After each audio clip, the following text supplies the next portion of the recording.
Doom Fortress, moments before arrival. The Doom Slayer had defeated the Icon of Sin mere moments ago. He had returned to his fortress to settle down after the long fight. If only for a bit. The Ark broadcast was on and became background noise as the Slayer went to his recreational room, but the Slayer heard enough to take in from the report. With the Icon of Sin disposed of, Hell's forces had withdrawn for now. The Slayer felt a tiny bit of relief wash over him for his work. But he still had work to do. Demons weren't going to kill themselves while he was around. I've scanned the whole planet and demon activity has grown silent for a while now. This will give you some time off. I'll keep an eye out on anything that interests you. Hayden suggested. Not that the Slayer needed to be reminded. He sighed in lament of having to leave Vega back in Urdak in order to return to Earth. Now his only companion in the fortress was the one responsible for this whole mess. Dr. Samuel Hayden. Former head of the UAC and now leader of the Ark Resistance. Despite his willingness to aid him and fight off the demons, the Slayer held him in contempt for his actions back on Mars. The Argent Energy, the Inhuman experiments, the cult led by Olivia Pierce, all of it was on his hands. However, his aid and support made him tolerate Hayden's presence to a degree. Somewhat. Doom Slayer walked towards the recreational room and placed the final piece of his collectibles. An Icon of Sin figurine that dwarfed all the other figurines to the point it took up 2 shelves to place it among them. He was damn proud of his achievement and admired them all. But before he could settle down, the lights all over the fortress began flickering uncontrollably. You might want to get to the main deck. It seems we have uninvited guests. Hayden alerted. Back on his feet, Slayer hurried towards the teleporter. All the while grabbing plenty of ammunition before heading out. Not a few moments in, the teleporter was acting haywire. Hayden had no idea what was going on even as he attempted to override the controls. Doom Slayer summoned his super shotgun and began reloading. He awaited for his threat to come. What he didn't expect was a voice from the other side. I call upon the one named Doom Slayer. It called out. I have sought for your legendary skills and I must ask you to enter. Quickly, I can only hold this portal so long. We need your help. Please. Lowering his gun in response, Hayden quickly jumped with preparations. The destination is far from where we are. Much farther. Hayden remarked.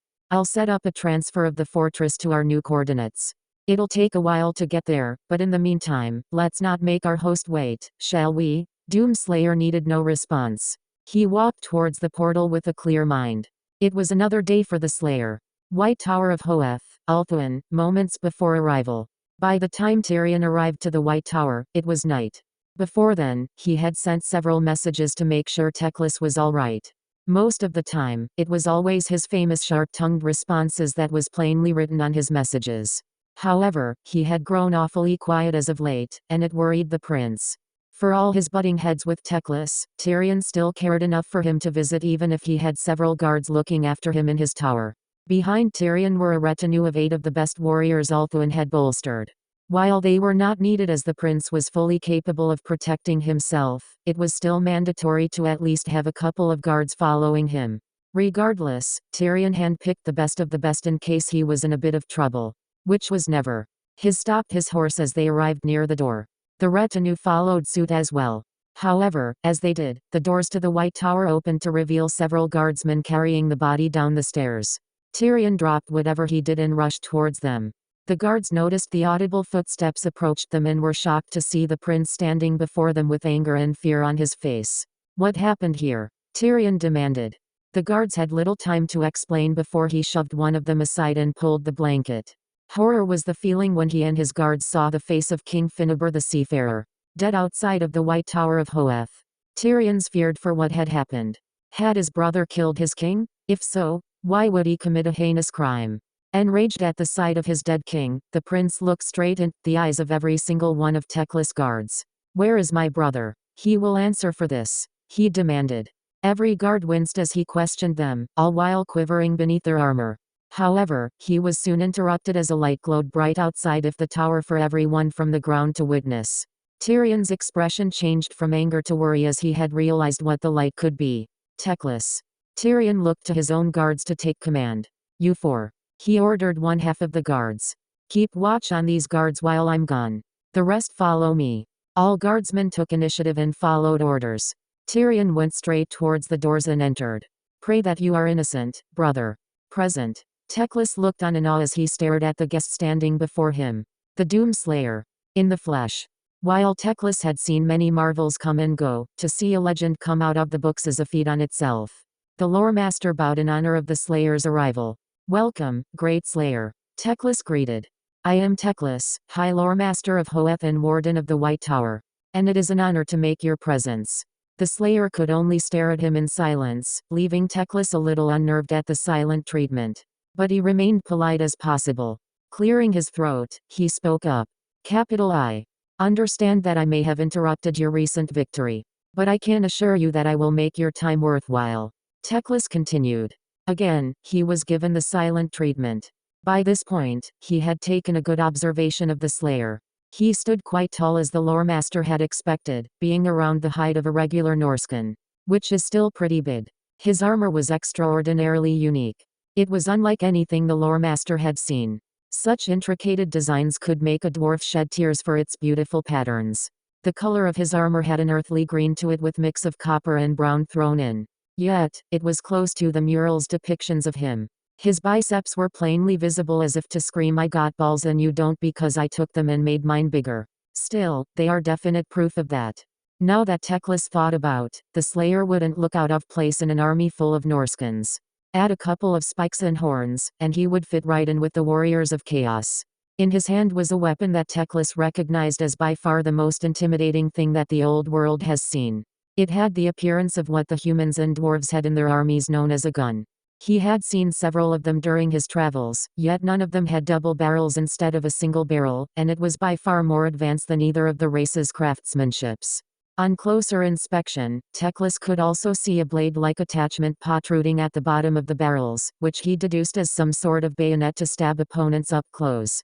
The one unique thing that interested Teclis the most was the Slayer's helmet. His visor showed his face quite a bit, if a little dark. Yet, what was interesting was that it had a glass-like protection over it.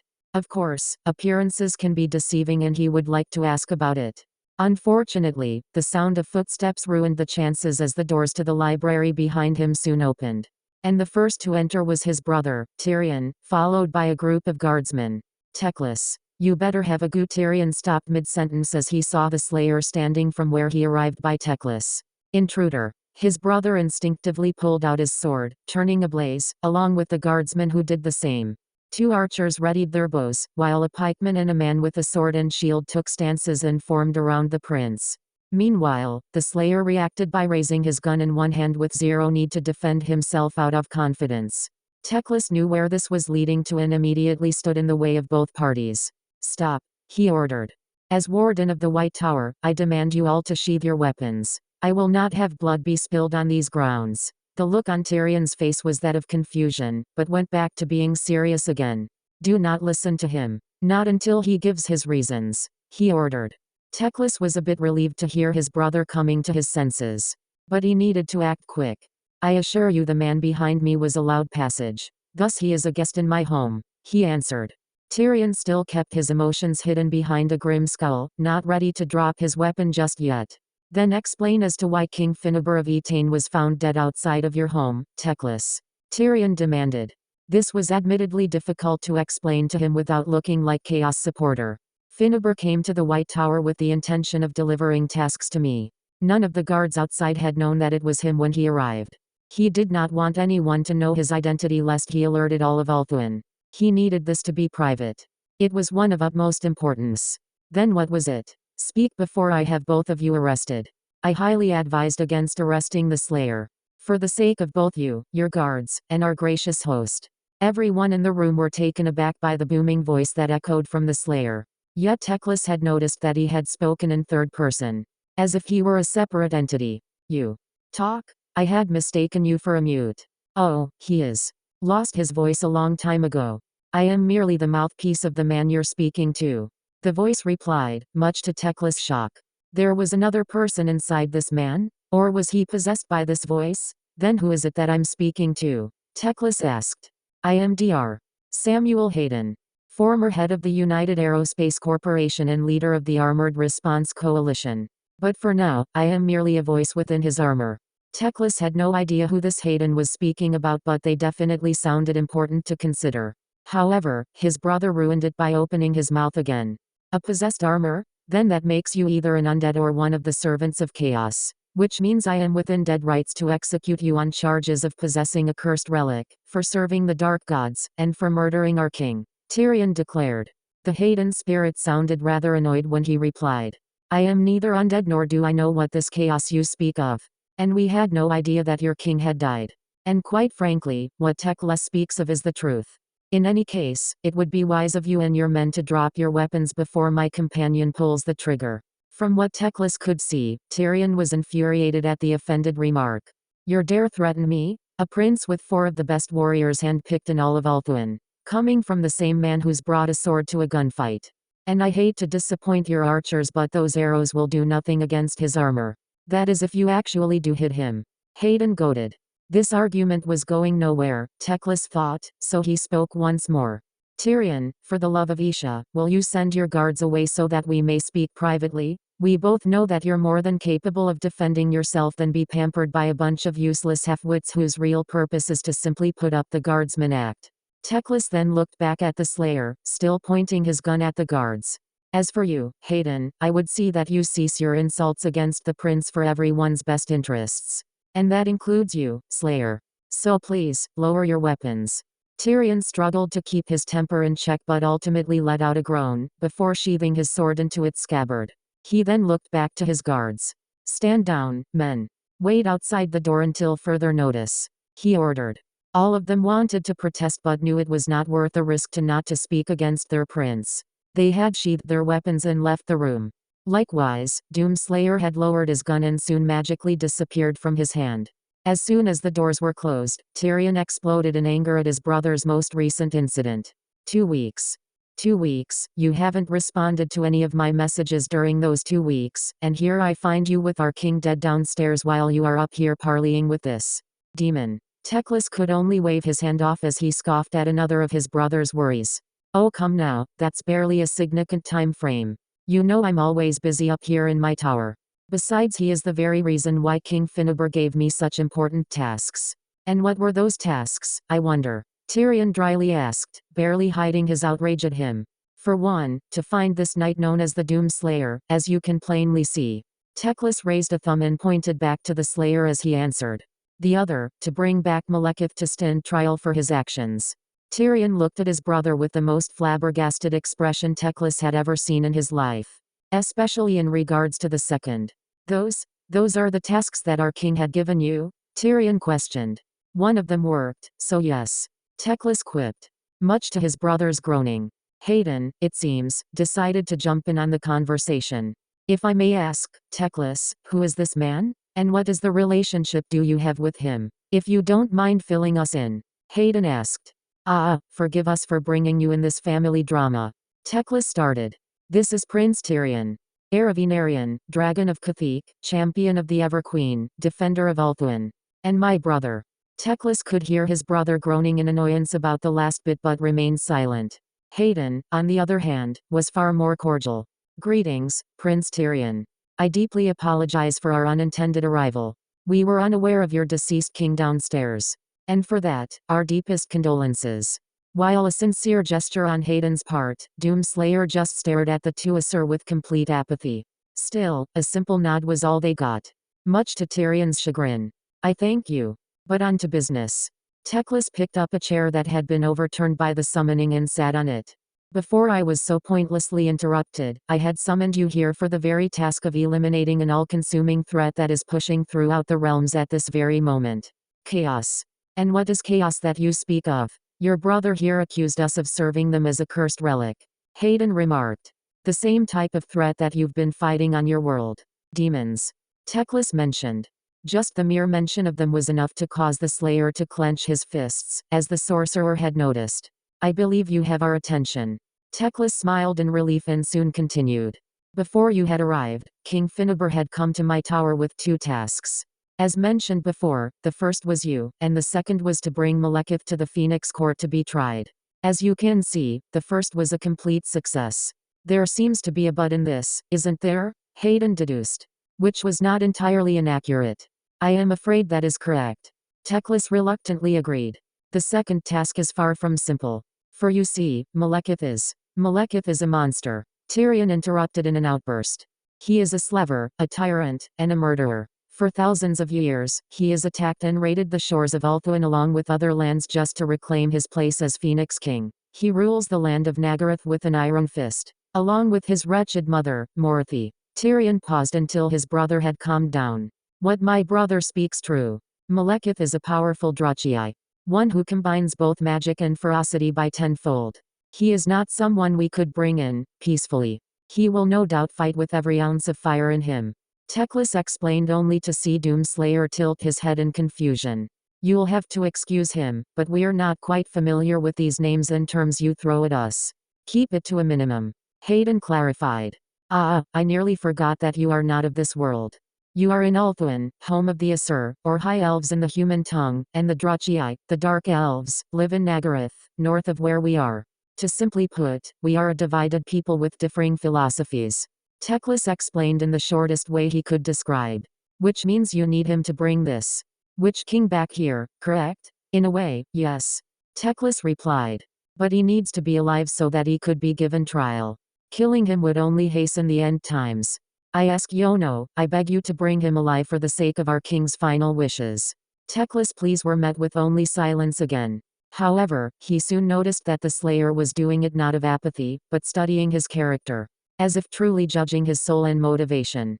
Moments passed, and the Slayer deemed fit to answer. A respectful nod was all he needed. Teclis sighed in relief. He will agree to your terms. Hayden answered. Teclis was content with it, while Tyrion looked stunned. You can't be serious. Tyrion all but said in complete disbelief.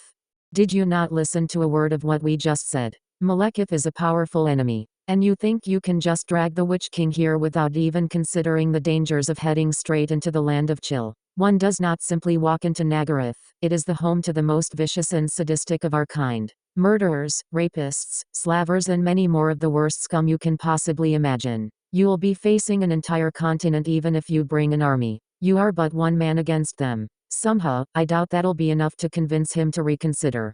Hayden dryly responded. It was the same dryness that Teclis was known for. And much like Teclis, it had the same effect, if not, more amplified to Tyrion's outrage. Before Tyrion could retort, Teclis decided it was time to end this tirade. He stood back up and stood in between the two. Brother, please, there's no need to further escalations than it already has. Teclis reasoned. He sighed in defeat. What transpired here was unfortunate, I know that.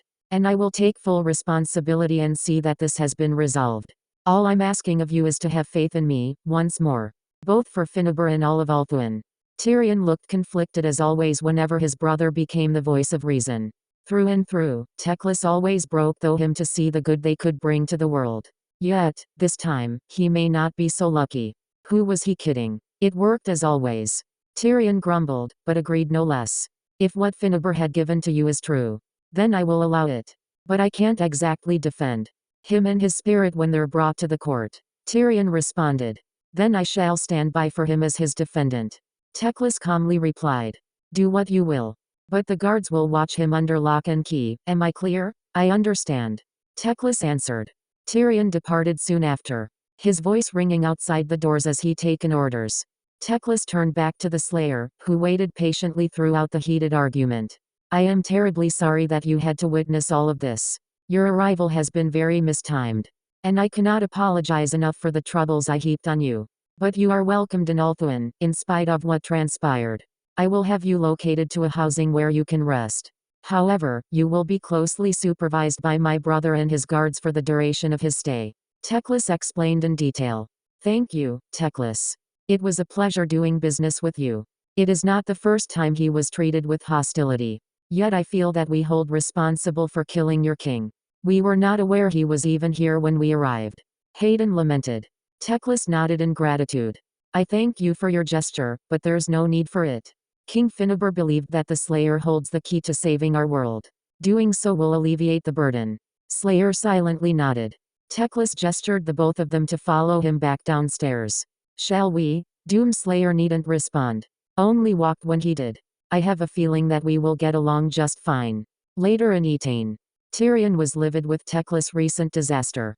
Not only did he had to break the news of his longtime friend's passing to both the Phoenix Court and the Ever Queen, his brother was now playing host to that savage in his spirit. The thought of Teclis consorting with the beast made his blood boil. Did he honestly believe that his guest could seriously bring back Malekith in one piece? If it was his head, Tyrion would doubt less, but alive? Not a chance that'll ever happen. But here he was, riding with the rest of his entourage of guards with his brother riding beside him. The body of Finneber was carried in a cart hidden with Teclis magic, disguised as a wagon full of supplies. But that did not sway his worries. The spirit within the stranger was exchanging his foul words to his brother in public. Without shame. The audacity. He knew Teclis can be curious of the outside world, but this was an affront to Ulthuan. Azurian was damning his soul by now for this sacrilege. He just knows it. It was fortunate that he had enough guards to keep an eye on the stranger. Yet he probably wished he brought more. Taking a glance, he could sense the stranger was more than capable of taking all 8 at once. Even the guards were growing tense as the void in his helmet revealed eyes that were in a perpetual state of anger. One snap would have been enough to break their resolve despite years of discipline instilled in them. How lucky was it that Teclis had summoned a portal to shorten their travel. They were in Etain as of now, and it was rather depressing to know that it won't be the same with Finneber out of the picture. It was still night as usual, which Tyrion was thankful for since none of the citizens were awake at this hour.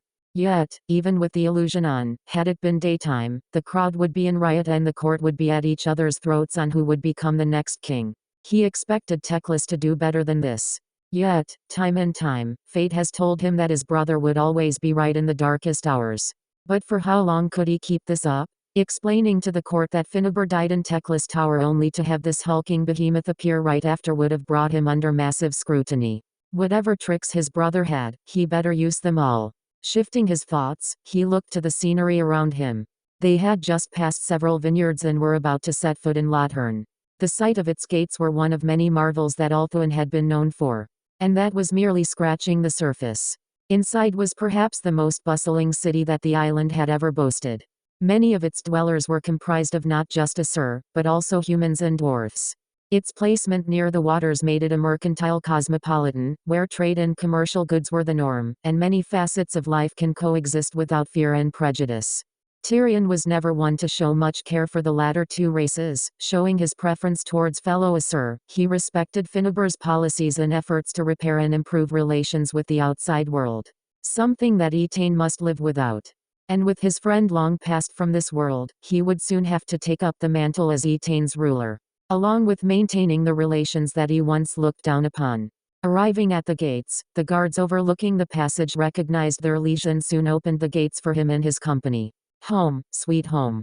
Lothern. The city gates, the Elder Scrolls v. Skyrim OST. Doomslayer was never much into the architecture in most cities. But the city he had entered made him appreciate the beauty of the structures. Despite being night by now, where most folks were asleep, the city of Lothern had its charm. Towers that reached the skies, cobblestone roads leading to various places, and a port by the sea that showed several merchant ships moored nearby, and 100 shops or more where trade could be made. It reminded him of Argentine, or perhaps a city on Earth. From a time before Hell's invasion. How regretful it was to know that this will be just one of many ready to be besieged by a malevolent force. The company stopped as they arrived at their destination. A parliament building made from what was presumably white marble. While beautiful to the truly curious, in the eyes of the Slayer, it was an eyesore.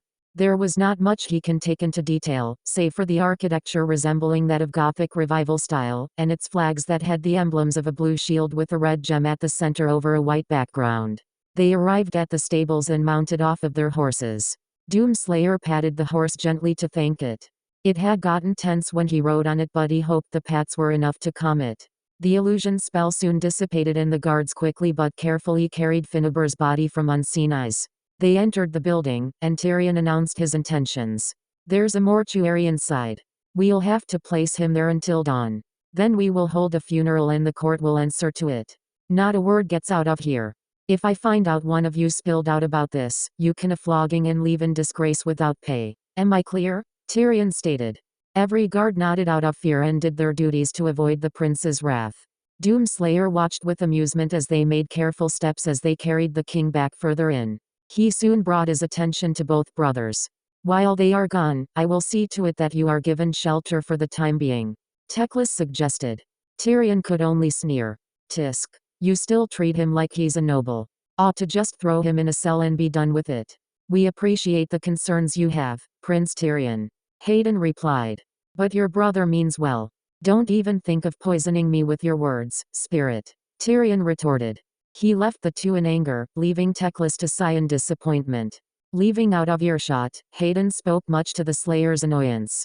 Family drama can be quite a burden at times. Believe me, I have seen my fair share of it. But he means well. Always there for me when I was in a bit of rut. Whenever I fell down, he always picked me back up again. But I have placed too much on his shoulders, and the coming days will see to that. Teclis reflected on. He then gestured the two to follow him. If you'll follow me. Doomslayer walked alongside him. The two exited the parliament and walked through the many districts that populated Lothern. Behind the two were a couple of guards currently tailing them. My brother's men have been instructed to keep an eye on you, Slayer. I hope there's no hard feelings between us. Doomslayer shook his head in response. Your brother has every right to do so. Hayden agreed. We are strangers in this world. Can't convince him to change his mind, otherwise. Of that, I'm well aware. Teclis replied. They continued for another 10 minutes before they arrived at what was presumably a luxurious inn. Voices were heard from within, the sounds of boisterous laughter and old tales of nostalgia filled the air. As soon as they entered, however, the sight of their presence had silenced the entire room. The High Loremaster and his guards escorting a strange-looking knight made quite a scene, as it was expected. Although, now that it had occurred to him, Doomslayer realized that a lot of these patrons staring at them were comprised of elves, humans, and dwarves. He was in a freaking fantasy world. Granted, Teclis did mention elves, he just wasn't paying much attention to all of that exposition he had to sit through. But still, it was something out of the Demon's Scroll 6, Slayerborn. Teclis walked up to the innkeeper, another Asur who had been looking nervously as the Loremaster approached. I would like a room for one please. Your finest. At will, my lord. The innkeeper hastily went under the counter, and took out a pair of keys before leading them upstairs. The room was large and lavish. Full of marble and in pristine stone, it boasted some of the finest furniture the inn had to offer and catered only to the wealthiest. Maybe not for a king, but definitely for a minor noble or wealthy merchant. The innkeeper was doing his best not to be overly excited by Teclis' appearance, which was rather hard to do since the sight for important-looking men were really nerve-wracking. Thank you, innkeeper. Teclis said in gratitude. Put this on my tab, will you? I believe this is where we part ways. Oh, of course, milord. The innkeeper soon left in haste, closing the door behind. Teclis looked to the guards. Remain outside while I part words with the man before my leave. The guards did as ordered, and awaited outside of the room. Teclis quickly made a hand gesture and a dome surrounded both men. You'll have to forgive the magic, but I've neglected some important details back at the tower. Details that none must know until it has been done. Teclis sighed heavily, but Doomslayer, and presumably Hayden, waited patiently for the spilled secrets. I didn't lie when I begged of you to retrieve Malekith. However, what I failed to mention were the reasons for it. Teclis then looked straight into through Doomslayer's visor. I need him alive so that he may be put through the flame of Azurion. So that he may become Phoenix King. Doomslayer could only clench his fists in anger at more secrets, but held back to allow the Asur to explain further. Teclis noticed and carefully thought of the next words before speaking. How fortunate of Hayden to speak his mind. What you are asking is of grave consequence. It will be a blow to your people. Your brother said it himself, he is a slaver, tyrant, and murderer. Loud and clear, in fact. Hayden repeat. Teclis' face soured with the reminder. I know, Hayden. And I wish to see him be brought to justice as much as my people. Teclis exclaimed, before calming down. But by doing so, I would break my promise to Finneber. And besides that, I had tried to find the answers elsewhere. All of them either futile. Or require sacrifices. Sacrifices that I will not bring myself to do. Teclis looked back at him with regret. I know what you are. Who you are. And I won't make the pretenses that the limited choices I had before your arrival would have brought the world to shame because of my actions. You are the only person who could perhaps do the impossible. You are the only one who stands between the world and chaos. I could ill afford to allow myself to do the things only the most monstrous could. Doomslayer studied him carefully. He had been listening to his words since he pleaded. That was always an early sign of manipulation. Second sign was knowing what he was, then the using everything in his powers speech. All too much like Hayden. He learned a lot from the doctor, and the bastard was lucky enough to not be placed on his shit list of people he's killed. Right behind demons, Conmaker, the Hell Priests, and Olivia Pierce. He let it slide, however, due to his resourcefulness and enough of a heart to fight for home. For the time being, of course. However, seeing the Asur's eyes, there was never an ounce of lying. No manipulations, no cheating, no cutthroating. Only cold honesty and bitter truth.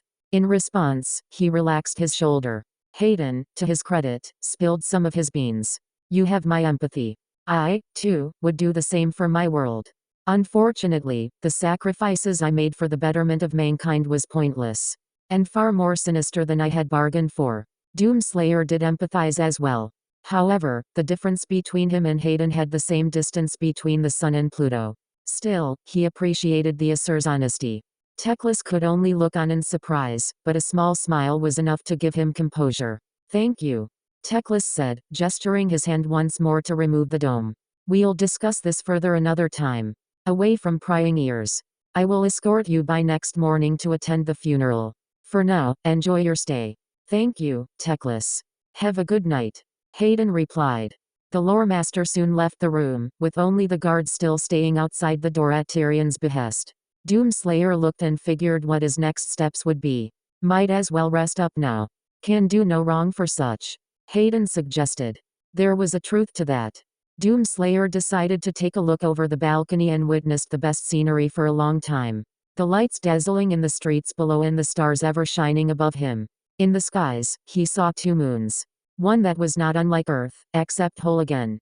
The other a sickly green colored that orbited ominously next to its twin. A strange view, but it was reminiscent of time forgotten. It was time for bed, Doomslayer thought. He turned off the lights and proceeded for the comfy-looking bed. Across the inn, Croc Bonepicker watched from a distance as the strange man-thing entered the inn. He had been tracking them since he had entered the city. And there were many surprises he had discovered. From the Knife-Ear King's death to the odd man-thing coming out of nowhere, he just had to know a lot from them before he reported back. However, Clan Eshin had received orders by the Council of 13 that they were to eliminate the man-thing that Knife-Eared Wizard had summoned. And what joy it was that they picked him for this mission. Croc had been doing the occasional assassination hits on minor nobles or other ambitious skaven for the past 20 moons. He had grown tired of the minuscule work involved. Poisoning and stabbing in the shadows. All of his targets were practically walking around the corner in the skaven's view. All he had to do was pull out a knife and run for it. Yet, he dreamed of rising above his station. He wanted to stand above his peers and became the greatest skaven assassin from the likes of Deathmaster Snitch. He desired the thought of killing the Emperor Karl Franz or King Thorgrim Grudgebearer. Then, he would have everything he wanted. Breeders, warpstone drugs, and respect. So, how excited it was that his target had the most intriguing appearance. He dressed like one of those weird shiny armored men who had terrible accents and even worse egos that enjoyed killing in spare time. Except his armor was very strange even by dwarfen designs. So many things about it would probably be mouth-watering to the dwarfs even. But he'll take it before any could grab with their stubby little paws. Must have take shiny bits for mine own. Make Croc look see better by Skaven as great assassin killer. He squeaked. He spied on the two and saw that they had the shiniest room the inn picked for them. After some chatting with the innkeeper, it was only the Knife-Ear and stranger man-thing that remained in the room. However, he had to wait as a magic dome covered them both of them. He was frustrated that he was unable to get in a word of anything inside the dome, and probably would have jumped both of them for a quick kill. But waited since it was not ideal to attack a powerful wizard. So he focused on the man-thing instead. The dome soon disappeared and the elf wizard soon left. Now it was just the man-thing only. Thus, he waited. Later that evening. A few hours had passed. By this time, the man-thing would have drifted off to sleep by now. Croc made his move. He ran through the roofs and jumped off the balconies and began climbing to where the man-thing was. Reaching the highest balcony of his inn, he slowly climbed to find the door to his room left open. It was a good thing since he didn't have to pick through the lock as he usually. Tedious work, it was. Carefully but slowly, he snuck his way without a single noise. He looked towards his surroundings, before eyeing on the bed. There he was, sleeping like a rat pup. Snoring loudly like a dwarf. He still had his helmet on for some reason, but he figured he would be prepared for an attack. Still, not prepared enough to be awake at this moment. Reaching for his warpstone daggers, he relished the moment that came with the kill and plunged his blades deep within the man-thing, after. Or that what was supposed to happen until the body before him actually exploded with feathers instead of the blood he expected. Confused, he pulled the blanket over to find a pile of pillows bundled up together to look like a body. Croc had made two of the biggest mistakes an assassin would ever make. One was not inspecting his target closely to see if he even was asleep. And two, he fell for a trap. Bang! The loudest noise rang through the air. So loud, it must have woke the entire inn and half the city. Croc witnessed blood splatter all over the walls and bed frame. Except it was his blood that painted the walls red. He felt a sharp pain and lifted a hand over his chest. Only to find a hole where his heart used to be. He coughed up blood and fell over to his side. He could hear the footsteps approaching his dying body, and saw his killer before him. He saw the man-thing helmetless standing over him. And never in his 20 moons had he seen so much hatred behind those terrifying gray eyes. The man-thing would look down at the skaven with utter disgust.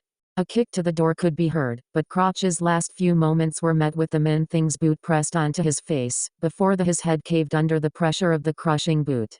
Doomslayer looked at the thing below his feet. It was a disgusting rat-looking creature that attempted to murder him in his sleep. Before, he had noticed the faint movement of something in the shadows outside as he looked over the balcony. A lifetime of surviving in hell and fighting with the night sentinels had honed his senses to be sharp enough to detect the faintest dangers ahead of him. He set up a trap to lure in that rat thing. Which wasn't that much complicated. It was practically a beginner's example that even a child could do. And the thing completely fell for it. He was kind of expecting a bit of danger involved but wound up in disappointment.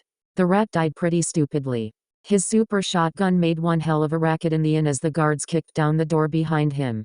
He casually put his helmet on before any of the guards got a closer look.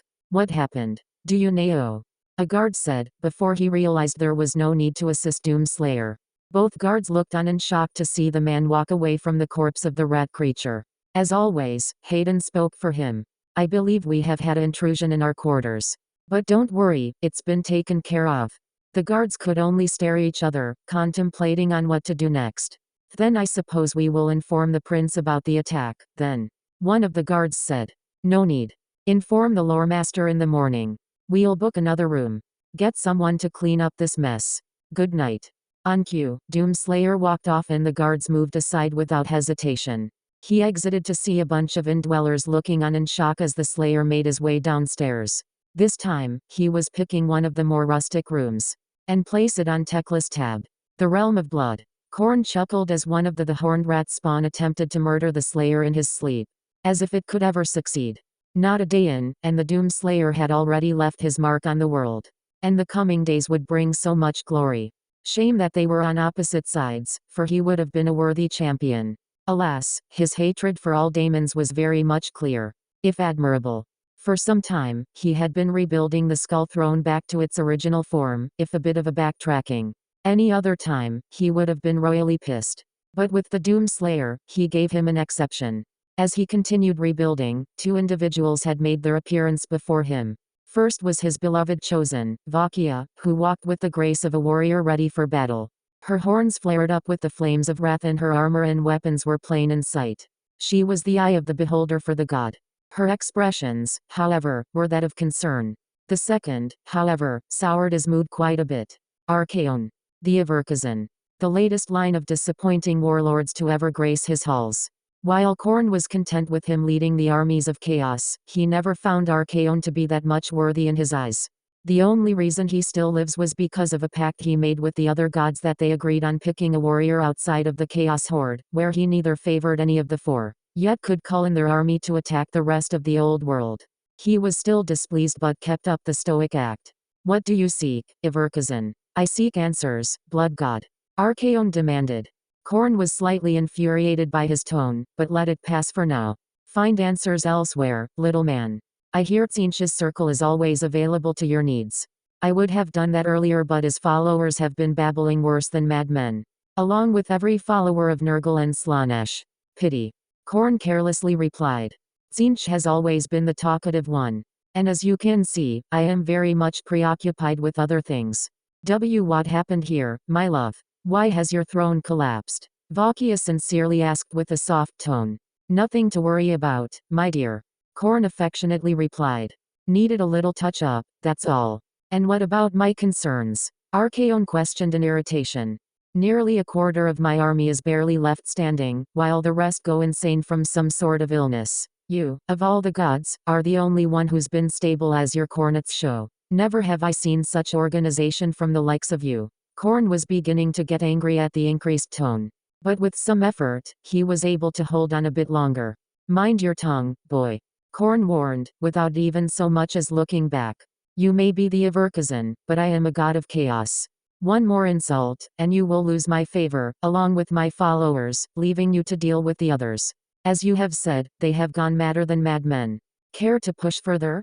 Khorne could sense Archaon was fuming underneath his helmet. The Averkazan was about ready to lash out, but decided to wisely bite his tongue. Valkia gave a mere scornful glance towards her companion, not approving of his demeanor in front of her paramour. She then spoke up and turned to try and reason with him. My love, he does speak true of our army's current morale. We do seek the answers, but you are the only one who knows what's happening. The other gods are less than sound to deliver. Khorne could only catch his breath and turned to look at Valkia with genuine affection. There is a new arrival in Ulthuan, he answered. A warrior beyond this realm. He has made a distinction by claiming thousands of souls. Demons, in fact. For eons, he has brought reckoning and destruction against the Horde. Chaos included. We were there when his world was destroyed. The leader of the Horde, Davith, promised us that he'll share his power, in exchange for our armies. In return, we reveled in our own glory. Both champions listened intently as the words flew out of the god's mouth. At the time, it was but another world ripe for our taking. Destroyed like so many others. The screams of a billion souls were enough to temporarily quell our hunger. Of course, there was a complication.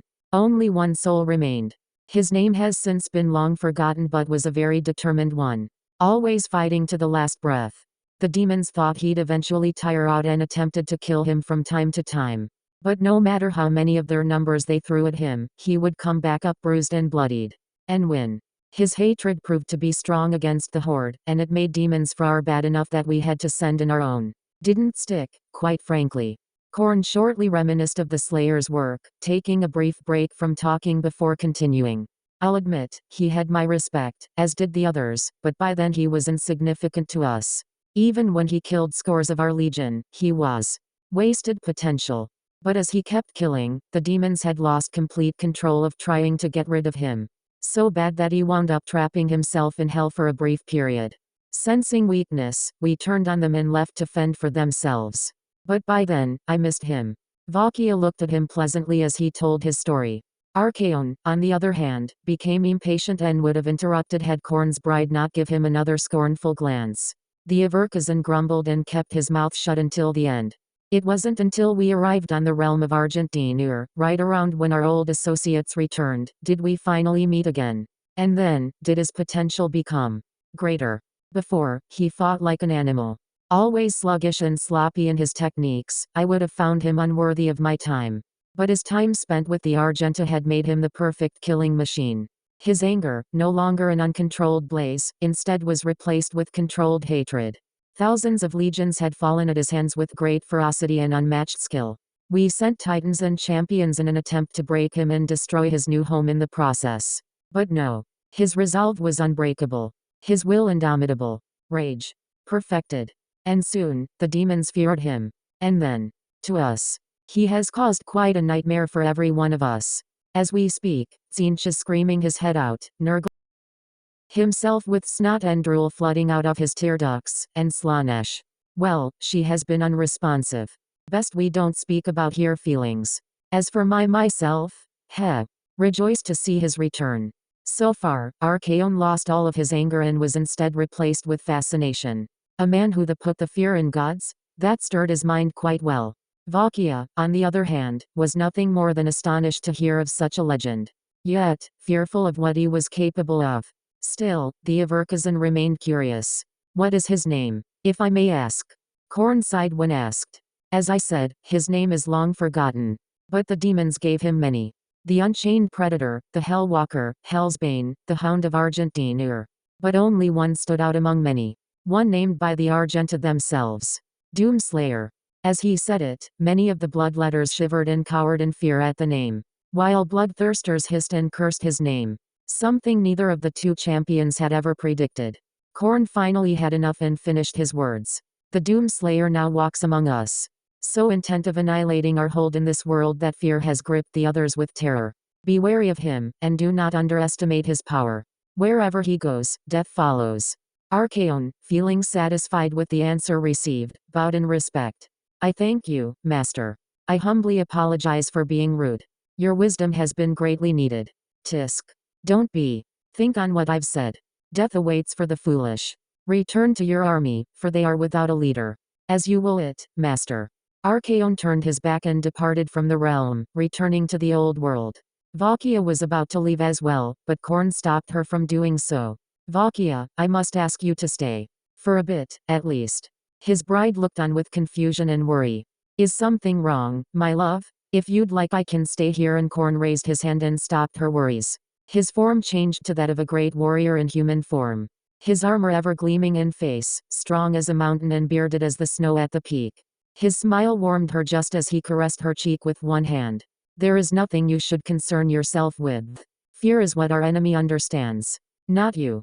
But the way you describe the Slayer. He represents an anathema. To the glory that is you. And the wretched that are the other gods. You know that is something I cannot just wash away from memory. His smile revealed a tinge of sadness as she spoke. Out of everything that wasn't blood and war, she was the one that he had grown attached to the most. Since her birth, her devotion to him gave new life inside that he had never predicted. It was different to all that he experienced. And something he would never admit. Especially Slaanesh. But he did his damnedest to be as caring as he could. He looked her in the eyes, and spoke. I cannot change what is in your mind, but remember that I am not immortal. My domain is in war.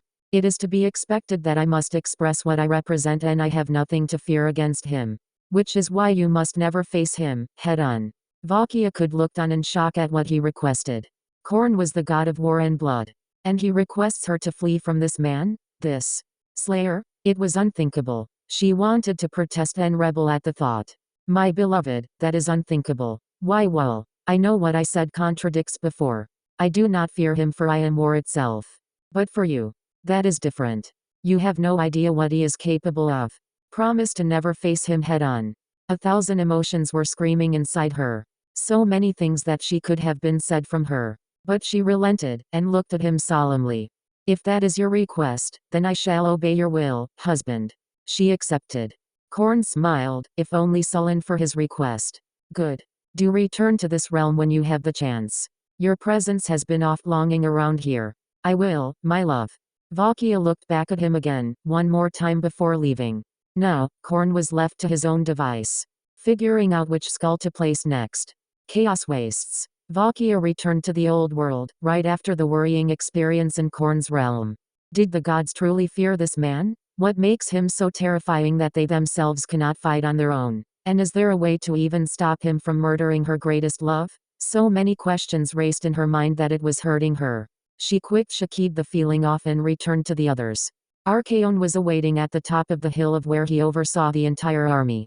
Much had been quieted down after the huge wave of madness. Now, everything has been calmed for the time being. Tzeentch's followers were still raving but have mostly kept to isolating themselves. Nerglites were quiet and stopped crying but stayed eerily stiff to the point most of the warriors just thought they were dead. And stayed away from them as usual. Slaaneshi, however, were practically restrained in chains and struggled and futile to release Themselvis. They've been trying to scream even as their mouths were gagged with cloth, with some biting their own tongues off just to release themselves from the pain.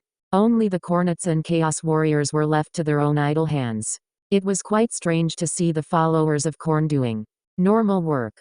She had seen several of them chatting and minding their own business like they had just taken a break from working the fields. Even the Chaos Warrior were relatively freaked out by this new development and wished they would just go back to going berserk.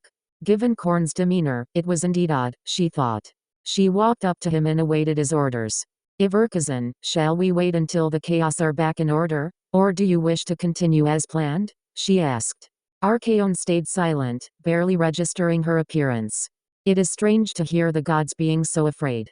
He started, causing Vakia to raise an eyebrow. Since their birth, none have been opposed save for the likes of Sigmar or Inarion or whatever martyrs the Southerners praise these days. Chaos grows stronger while their gods grow weaker. Until now. And only one man was able to do all of this just by stepping into our world. Archaon pointed a hand into the crowd below. What are you getting at, Archaon? Vakia questioned, accusatively. What I'm getting at is that there's a being more powerful than chaos itself, and it could rival them, not unlike Sigmar. If that is true, then he must be dealt with, immediately. But what of the army? Most of them can barely hold themselves together without pissing themselves in the middle of a march. No. But the Khorne seem just fine enough. Archaon turned back to Vakia with a neutral expression. We will continue our plans as scheduled. Gather your troops and march them off to Nagarath. Then you will bring me the head of this Doomslayer that the gods fear so much about in Althuan. We are done here. Vakia struggled on whether to obey her husband's or the Iverkazan, but decided to choose the latter, for it was not worth worrying about. As you wish, Iverkazan. She bowed in respect and walked back to the Khornes. Vakia continuously wondered about the Doomslayer. What could he possibly be to make himself the nightmare of gods? She was already heading towards Alfheim after dealing with the Dark Elves, so it couldn't be that bad. Could it?